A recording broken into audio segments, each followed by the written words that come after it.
They sat me by the kitchen door at my own son's wedding plates clattering behind me, Dahlia grinning like she'd won a bet. Name's Morton Havelock. 58, retired harbor engineer, brass compass in my vest pocket catching the glare of the overhead lights. Ever had a single seat tell you exactly where you stand in the family? The first thing I noticed wasn't the music or the flower arrangements. It was the table number. 8, by the kitchen.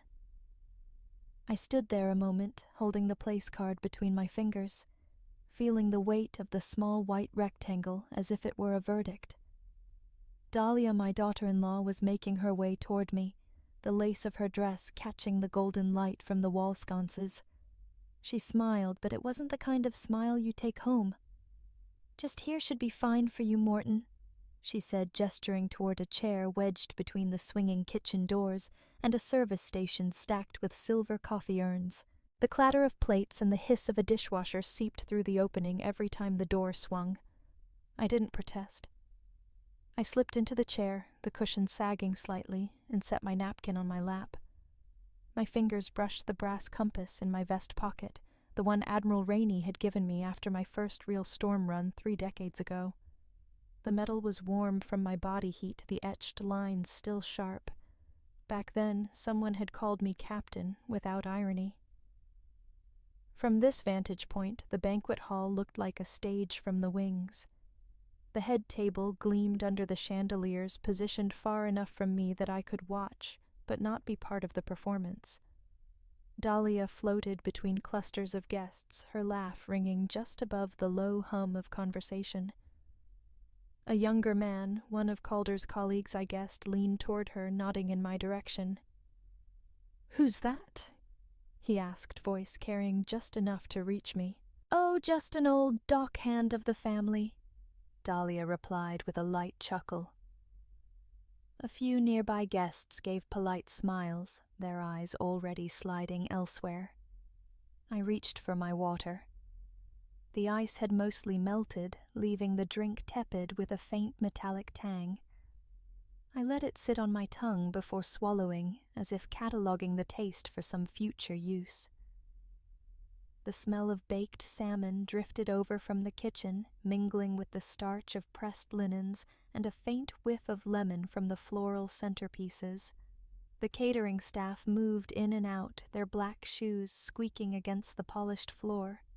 One waiter nearly brushed my chair with a tray of buttered rolls.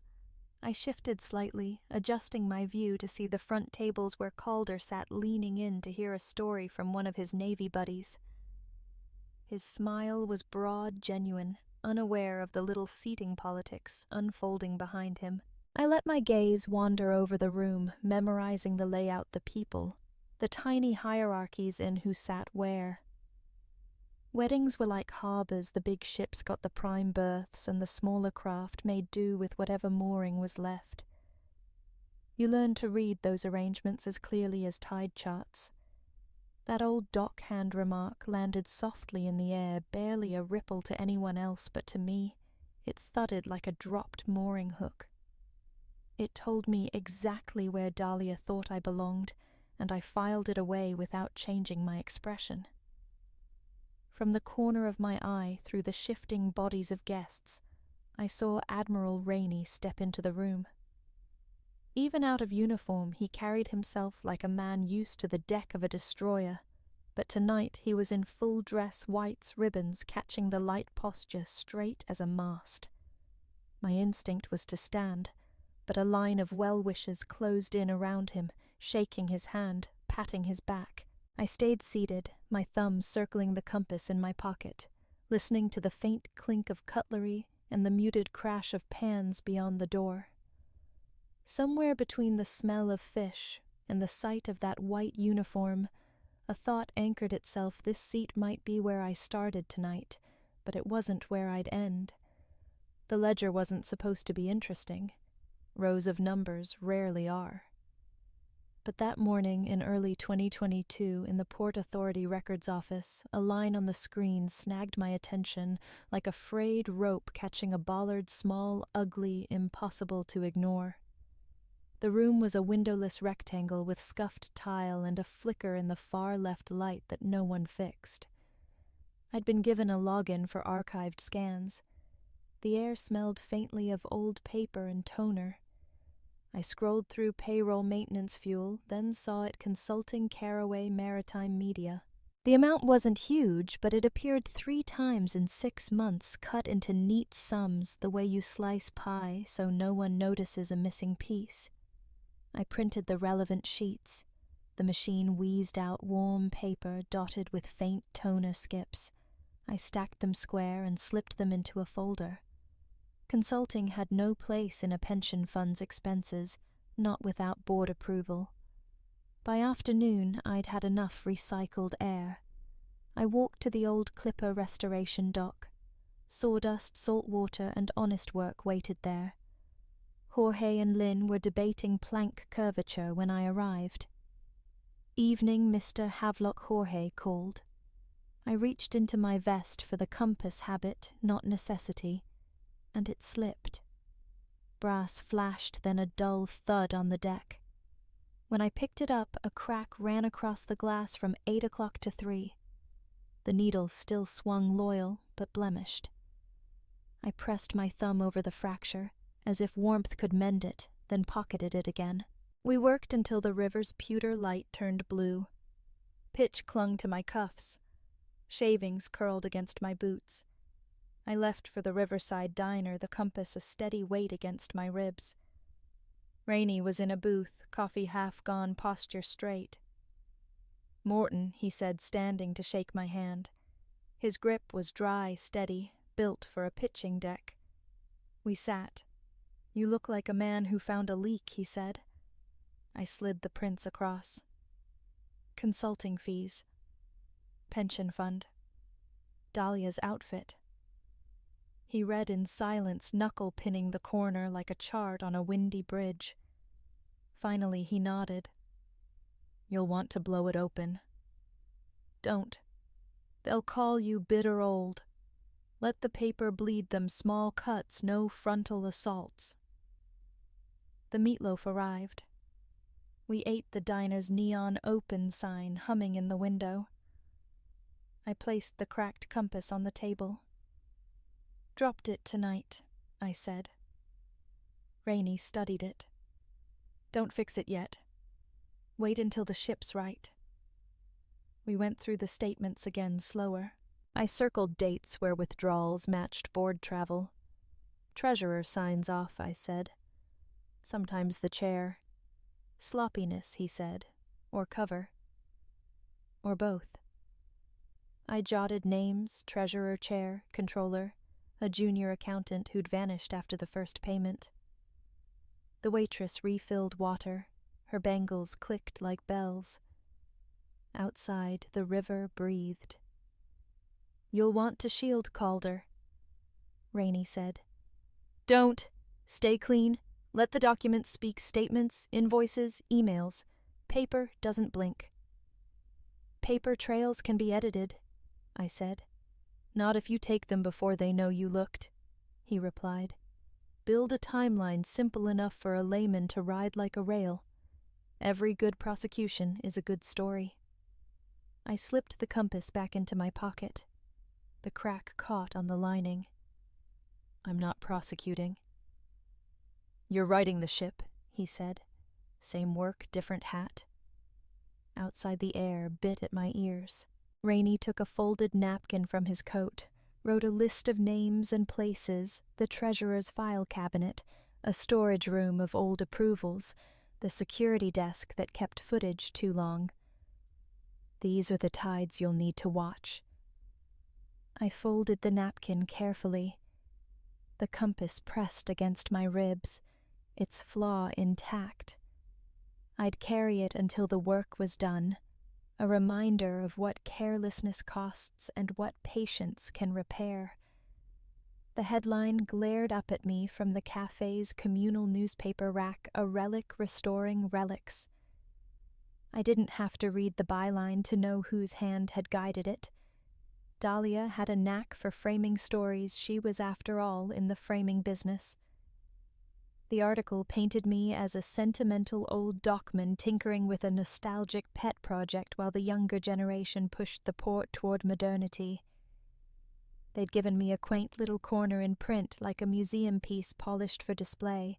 The harbor cafe was bright that spring morning, sunlight bouncing off the wide windows and onto the polished floorboards. The air smelled of cinnamon from the morning's latte orders.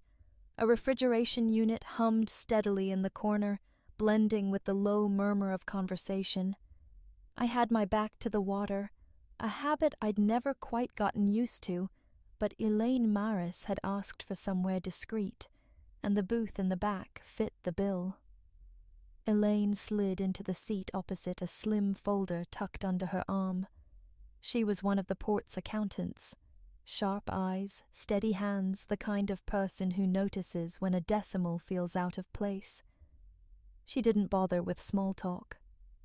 The folder landed on the table between us, its edge aligning perfectly with the wood grain. "Scans," she said. "From the pension account." "Look familiar." I opened it.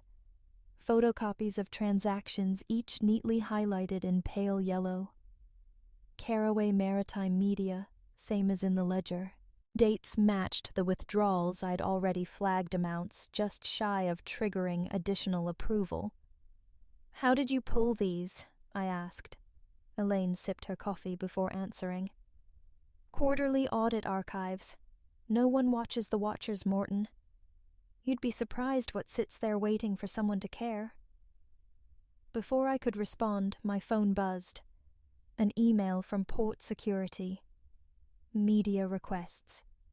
Subject, requested. Stills. I excused myself. Opened it beneath the table.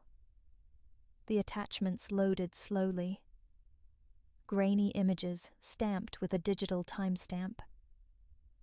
There was no mistaking the treasurer standing just outside the administration wing, accepting a thick envelope from a man I recognized from Dahlia's agency website. His face was half-turned, but the posture, the haircut, the branded messenger bag, it was all there. I forwarded the email to my private account, then saved the stills to an encrypted folder on my external drive. My fingers moved on instinct now. Years of logs and manifests had taught me to make duplicates to keep originals where no one thinks to look. The folder sat behind 2 passwords and a meaningless file name. Elaine leaned in slightly. "You're going to move on this?" "Not yet," I said. "Paper needs to pile high enough to block the door behind me when I walk in." Through the wide cafe window, movement caught my eye. Dahlia hair pinned in a way that suggested she'd just left a photo shoot stepped into view. She wore a soft gray coat that flared slightly as she moved phone pressed to her ear. The driver of a black sedan held the door for her. She glanced toward the cafe, though I couldn't tell if she saw me or only her own reflection in the glass. I turned back to Elaine. "Can you keep pulling quietly?" "As long as no one asks the wrong questions," she said, her tone almost casual but her gaze fixed. We finished our coffee in silence. Cinnamon foam clung stubbornly to the rim of my cup. The hum of the refrigeration unit filled the gaps between my thoughts. Outside, the sedan pulled away, the sunlight catching on its rear window before it disappeared around the corner. When I returned to my apartment that evening, I set up my scheduler. The evidence the ledger scans the CCTV stills went into a single compressed file. I encrypted it, added a layer of compression with a false extension, and tucked it inside a folder of innocuous maintenance logs. Then I set the scheduler. "Send package," it asked. The interface was plain, a gray box with 2 buttons. "Wedding day," I typed into the note field. I hovered over "Yes," feeling the familiar weight of the cracked compass in my pocket, its flaw pressing against my palm. The harbor lights outside blinked slowly in rhythm with the tide. I clicked. 3 days before the wedding, I stood before the Harbor Engineers Council with a file thick enough to anchor a skiff. The boardroom was all glass and angles perched over the pier, so the view of the harbor sat behind me like a witness. Rain tapped on the panes in a slow, irregular rhythm, the drops blurring the outlines of cranes and docked freighters beyond. The council chair, a thin man in a navy suit whose cuffs barely reached his wrists, nodded for me to begin. I placed the folder on the polished table and flipped it open, the thick paper giving off a faint scent of toner and handling. My laptop, already connected to the screen, displayed the first slide, a list of withdrawals marked in red. These, I said, pointing with a capped marker, are entries in the pension fund over the last 18 months, each labelled as consulting, each paid to Caraway Maritime Media. The marker squeaked as I wrote the amounts on the whiteboard: $4,800, $5,000, $4,000, $750. None of these were approved in board minutes. None have accompanying project documentation. I clicked to the next slide: invoices on letterhead, matching the amounts with Dahlia's firm name at the top. The treasurer, a broad man with a tie patterned in tiny anchors, cleared his throat. "These are legitimate marketing initiatives," he said, though his eyes darted toward the chair. "Marketing the pension fund," I asked. "To whom?"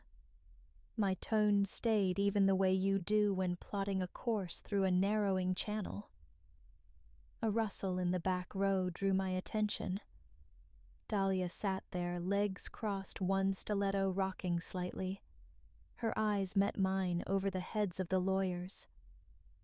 "This is a personal vendetta," she said clearly enough for the whole room to hear. "Morton has never approved of my firm, and now he's spinning a story to damage my reputation before the wedding." The chair raised a hand asking for decorum. The lawyers whispered to each other, pens scratching on legal pads.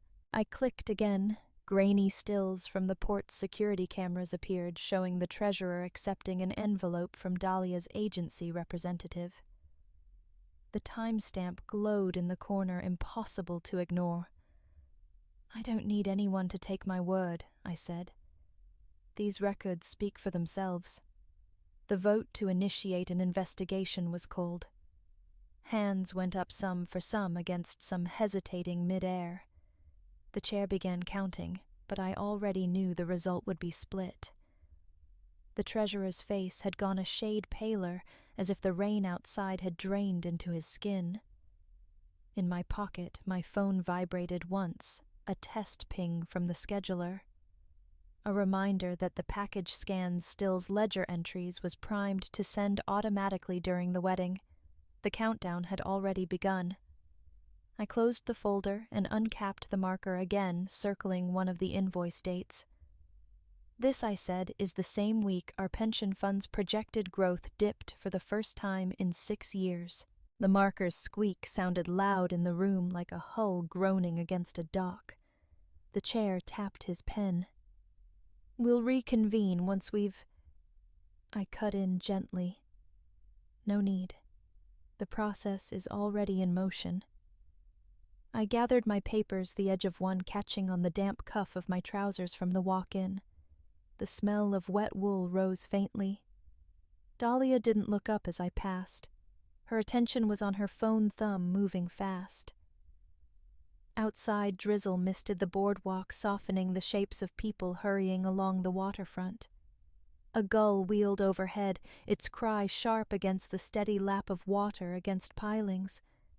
I stood for a moment, under the awning, watching the harbor in its gray half-light. Somewhere out there, the tide had begun to turn. I adjusted the cracked compass in my pocket, its weight familiar, and started walking the scheduler's quiet countdown ticking in the back of my mind. The reception hall buzzed the way a pier does on payday. Voices layered, glasses chiming soft music threading through it all, and my seat was again by the kitchen, the door flapping like a gull's wing. Then a familiar voice cut across the noise, crisp as a boatswain's whistle, ma'am. I didn't have to turn to know it was Rainey. The word drew a short hush from our side of the room, the kind of hush that says something official has begun. The scent of fried cod drifted in warm waves from the service door. Roses from the centerpieces added a sweeter note I could taste at the back of my throat. Late light bled low over the river through the tall windows, painting silver on the nearest wine glasses. Dahlia was working the front tables, laugh bright hand on a sleeve here, a shoulder there. She hadn't looked my way since we entered the ballroom, not once. My phone vibrated against the linen. A small banner slid across the screen, batch 1 sent. The scheduler's quiet clock had reached its first 0. Rainey didn't head to the head table. He stepped instead toward Dahlia, not crowding her, simply arriving in her space the way a steady ship arrives, scene measured, unavoidable. "Ma'am," he said again, a formal greeting in a formal voice, and then he turned so the room could see both of them, her in silk, him in dress, whites made whiter by the fading sky. Conversations thinned. A few guests stood without quite meaning to. I saw a petty officer stiffen by instinct, then relax with a small embarrassed grin. The MC, alert to any shift in current, drifted toward the microphone. My friends, Rainey said, not booming, just clear the exact pitch that carries on water. Before this evening runs away with its own cheer, indulge an old salt a minute. He lifted one hand palm open, and in that hand a glint caught the chandelier's light brass under crystal. My compass, the glass which I had left cracked, shone unblemished. Someone had replaced it with care and not a scratch. He didn't look at me first. He looked at the room. Years ago, a Navy transport missed her window and pushed off into a squall. We were heavy machines, men deadlines. A murmur from the Navy table. Timelines never sleep. Radar was junk in the rain. The channel buoys might as well have been church rumors. And there was a civilian pilot boat with a stubborn engineer aboard who would not yield his bearings to panic. He turned then deliberate and found me by the kitchen door, as if the compass itself had pointed. He guided us in. No trumpet, no report.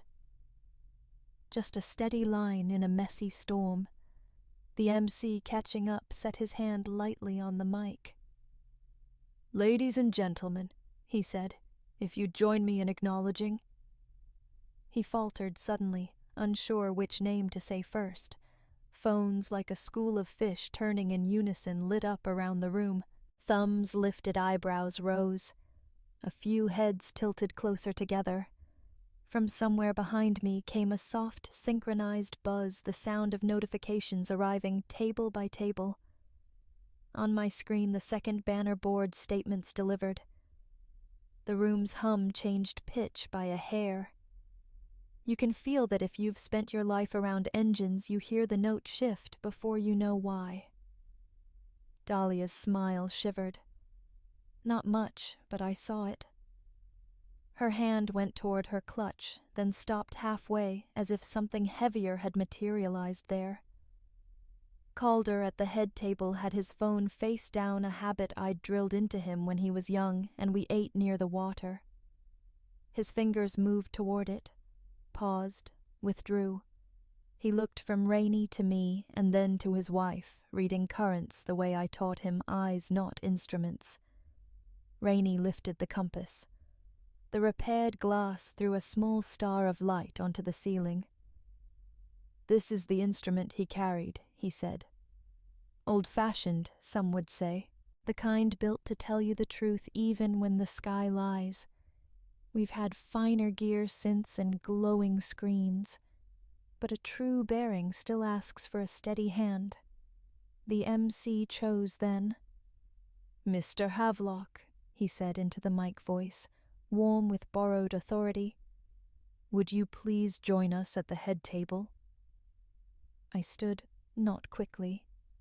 The chair legs scraped and set a small ripple in the nearest conversation.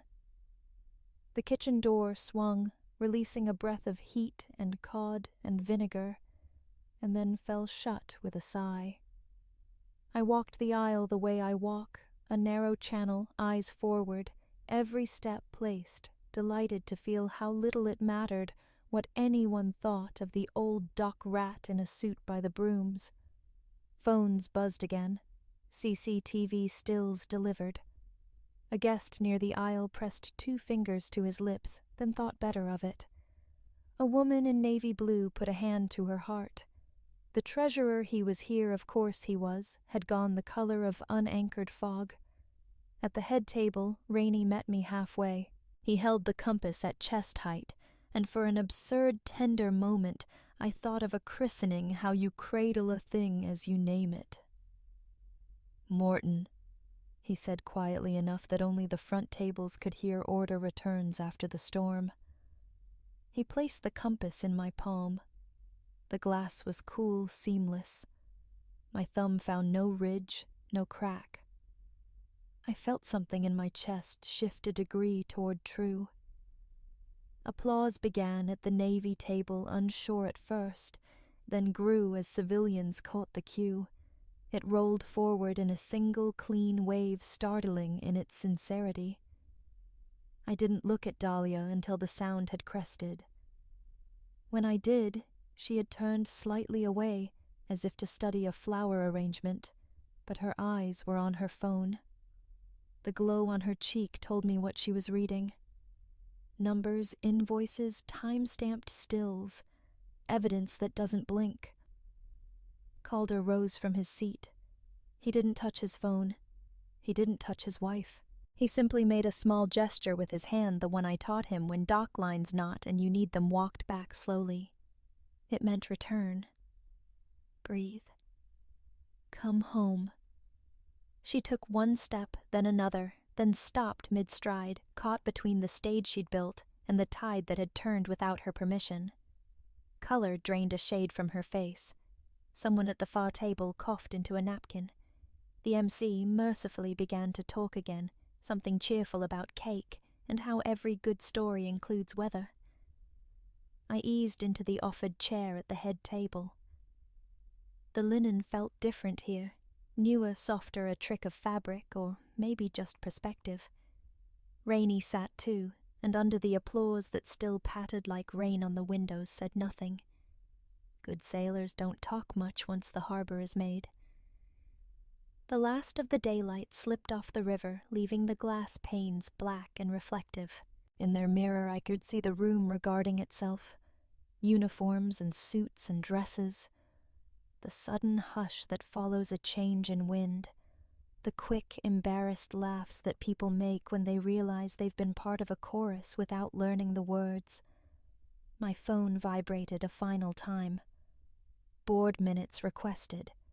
That would be the chair calling for process where denial had lived. The compass lay where my hand had set it, just in front of my plate, barely touching the stem of a water glass.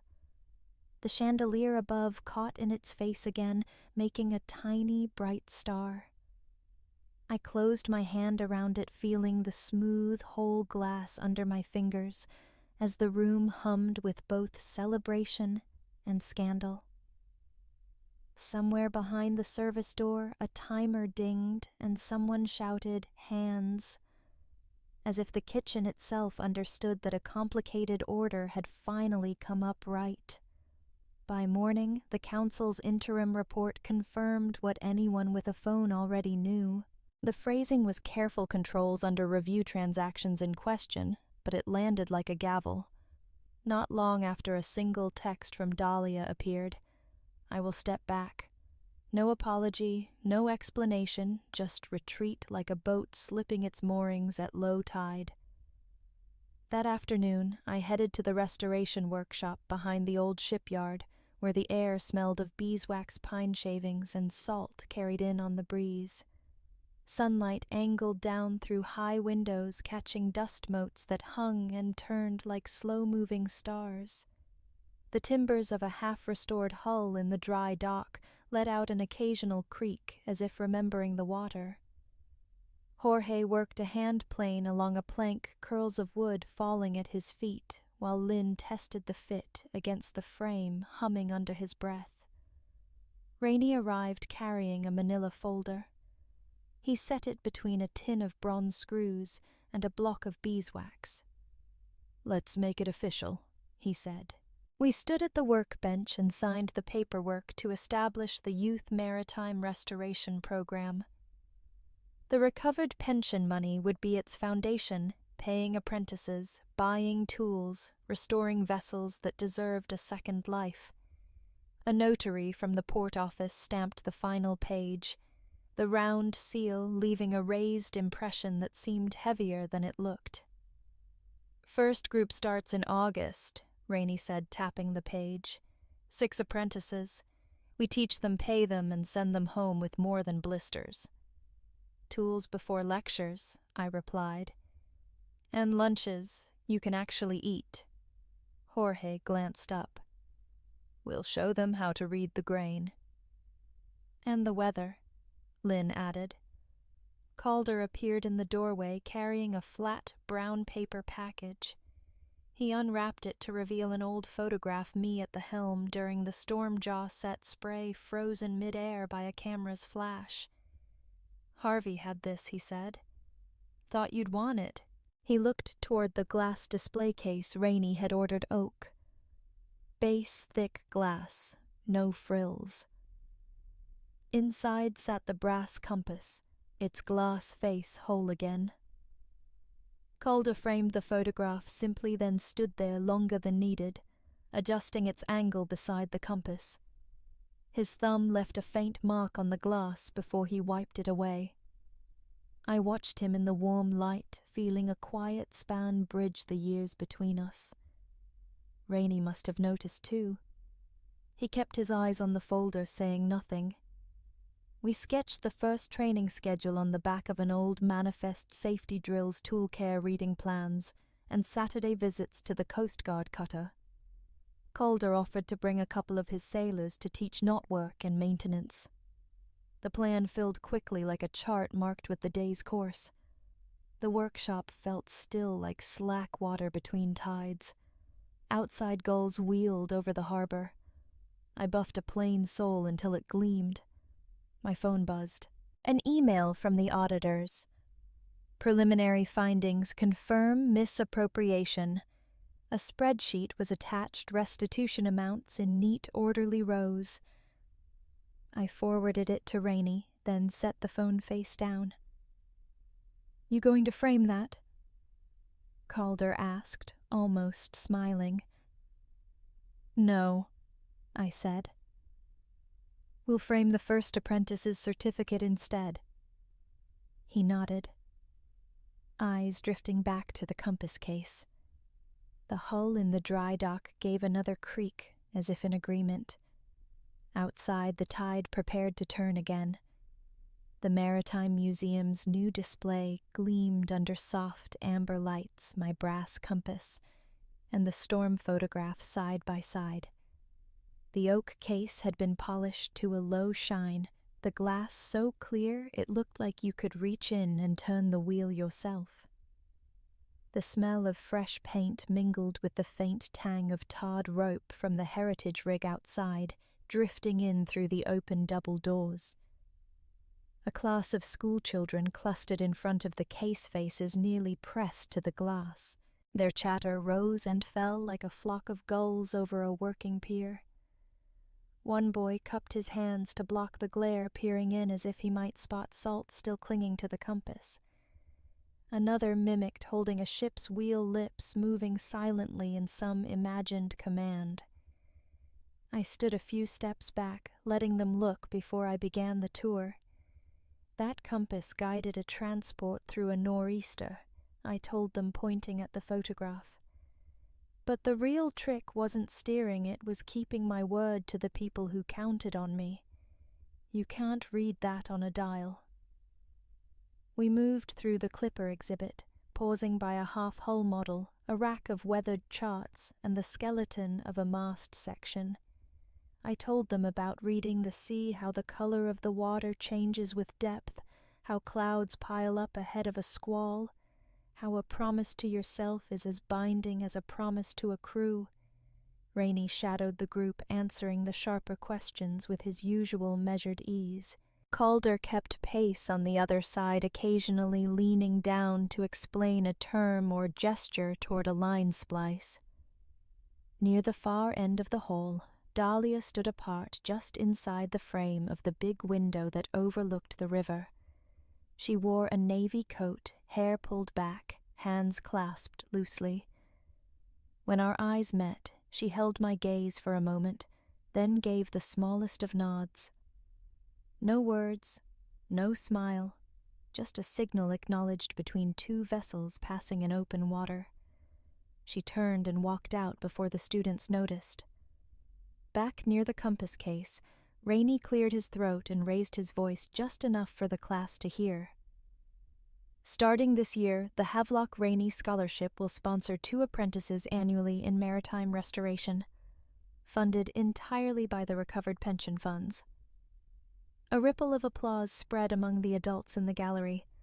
A few of the older students clapped too.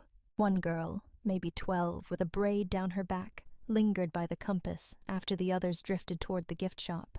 She traced the edge of the glass with a fingertip and asked, "How do you know you're going the right way?" I crouched so we were eye level.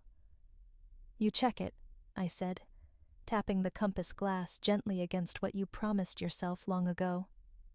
"If they still match you, keep going." She nodded, eyes serious, then followed her friends. As the tour wound down, I stayed behind a moment, the hum of the museum settling into a low, steady note. The compass caught the light just so, throwing a small reflection across the photo, my younger self at the helm, frozen in spray and shadow. It looked almost like he was looking back at me, and for the first time in years, I didn't feel the need to look away. Outside, the salt air was clean and sharp. The river moved slow under the spring sun, its surface dappled with light.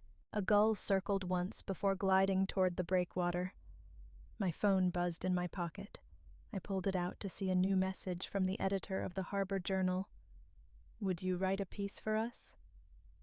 Title suggestion, "Respect at the Seat by the Kitchen." I looked back through the open museum doors.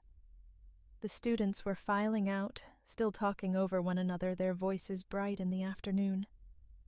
The compass glinted in its case, steady as ever. I thumbed the message open, started typing, and let the tide take care of the rest. The last light off the river spilled through the museum windows, glinting on the compass's mended glass, as if it had never been broken. Standing there, I realized the repairs we make aren't only to things we hold, but to the bonds we thought had drifted beyond reach. Justice had its moment, but it was the quiet reconciliations, the nod across a room, the hand on a display case that gave the story its true bearing. Sometimes bridges collapse, so we can learn which ones are worth rebuilding. Has life ever handed you a second chance in disguise? Share your thoughts below or pass this story along if it steered you somewhere worth going.